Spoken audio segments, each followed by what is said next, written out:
ذرا بھاری محسوس کر رہا ہے آج جب ہم یاد کرتے ہیں ان بچوں کی قربانیوں کو جنہیں 26 تاریخ کو شہید کیا گیا. ہم یہ بھی یاد کرتے ہیں کہ اس سب سے وہ سارے واقعات ہمارے نظروں کے سامنے سے گزرتے ہیں کہ جو ہم نے پچھلے 2 سال سے سہے اور دیکھے.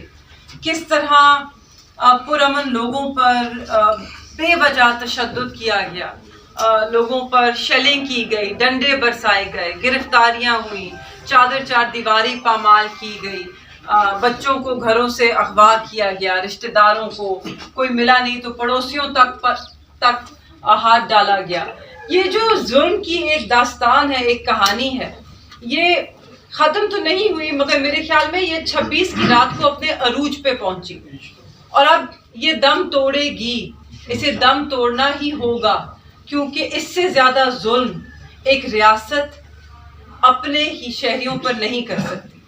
ہم سوچ بھی نہیں سکتے تھے کہ اس رات خدشہ تھا، خبریں تھیں آپریشن ہوگا، کلیئر کریں گے جگہ کو. ہم نے سوچا تھا ٹیئر گیس ہوگی، ربر بلٹ ہوگی، ڈنڈا لاٹھی یہ سب ہوگا. ہم سوچ بھی نہیں سکتے تھے کہ اپنے شہریوں پر گولیاں چلائی جائیں گی مگر گولی چلائی گئی. اور آج بھی ہم یہی سوال پوچھتے ہیں، گولی کیوں چلائی؟ کس کے حکم پہ چلائی؟ کس کے خلاف چلائی؟ کیا وہ دشمن تھے یا تمہارے اپنے بچے تھے؟ اور چلا کے کس کو فائدہ ہوا؟ ریاست تو کمزور ہوئی، پاکستان کمزور ہوا. آج پاکستان لہو لہان ہے. تحریک انصاف کا بچہ صرف لہو لہان نہیں، پاکستان لہو لہان ہے. ہم سب کے دل چھلنی ہے.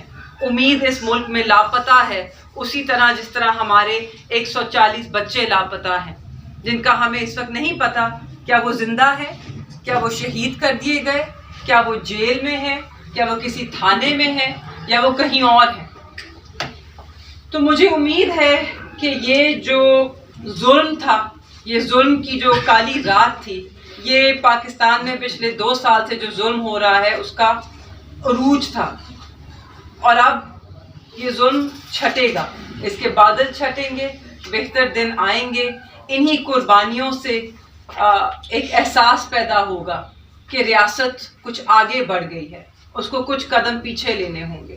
میں دعا کرتی ہوں، میں امید کرتی ہوں کہ ہم سب اس ملک میں بہتر دن دیکھیں. ہم سب نے بڑی استحکامت کے ساتھ ہم اپنے موقف پہ کھڑے رہے، اس محاذ پہ کھڑے رہے ہیں. اور میں دعا کرتی ہوں کہ اللہ تعالیٰ ہمیں یہ ہمت دے کہ ہم اسی طرح کھڑے رہیں، کیونکہ ہم حق اور سچ کے لیے لڑ رہے ہیں. ہم اس وقت پاکستان کی روح کے لیے لڑ رہے ہیں. یہ جنگ صرف جمہوریت کے لیے نہیں، یہ صرف خان صاحب کی رہائی کے لیے نہیں، یہ صرف ہمارے اسیران کی رہائی کے لیے نہیں، یہ صرف مینڈیٹ کی واپسی کے لیے نہیں. اب یہ جنگ اس سب سے آگے بڑھ گئی ہے. اب یہ جنگ، یہ لڑائی پاکستان کی روح کے لیے ایک لڑائی ہے. اور مجھے پورا یقین ہے کہ اللہ تعالیٰ ہمیں کامیاب کرے گا کیونکہ ہم کسی بھی لالچ کے بغیر اپنے ملک کی بہتری کے لیے کوشش کر رہے ہیں، ان ظالموں سے بچانے کی، ان غاصبوں سے بچانے کی جو صرف اور صرف اپنے مفادات کے لیے بڑے بڑے منصب پہ فائز ہیں اس وقت. تو اللہ تعالیٰ پاکستان کو بچائے، بہتری کرے، ان بچوں کو ان کے درجات بلند فرمائے، انہیں مغفرت عطا فرمائے، ان کے خاندان والوں کو ہمت دے، حوصلہ دے، صبر دے، اور انہیں وہ خوشی دکھائے کہ ان کے بچوں کی قربانی جو ہے اس سے ایک بدلاؤ آیا اور اس سے پاکستان بہتری کی طرف گیا. آمین.